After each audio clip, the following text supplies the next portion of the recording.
तर महिला आरक्षणाचं विधेयक 2023 मध्ये मंजूर झाल्याचं अंबादास दानवे म्हणाले. मतदारसंघ पुनर्रचनेच्या विधेयकाला आमचा विरोध असल्याचंही दानवे यांनी म्हटलं. महायुतीच्याच काळात सर्वाधिक महिलांवरती अत्याचार झाल्याचं अंबादास दानवेंनी म्हटलं आणि लाडकी बहीण योजनेतील महिलांची संख्या तुम्ही कमी केली असा देखील आरोप अंबादास दानवेंचा.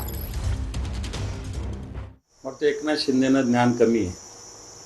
महिला आरक्षणाचं विधेयक 2023लाच मंजूर झालं आणि त्याला आम्ही सगळ्यांनी पाठिंबा दिलेला आहे.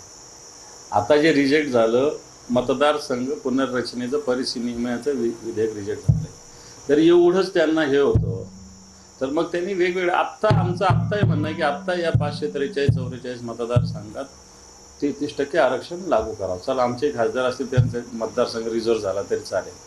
त्याच्यामुळं उगाच बोंबा मारण्यात काही अर्थ नाही आहे. हे आता भाजपचे आणि भाजपच्या पिलावळी ज्या आहे ना 2-4 त्या अशाच बोंबा मारत महाराष्ट्रात फिरणार आहे.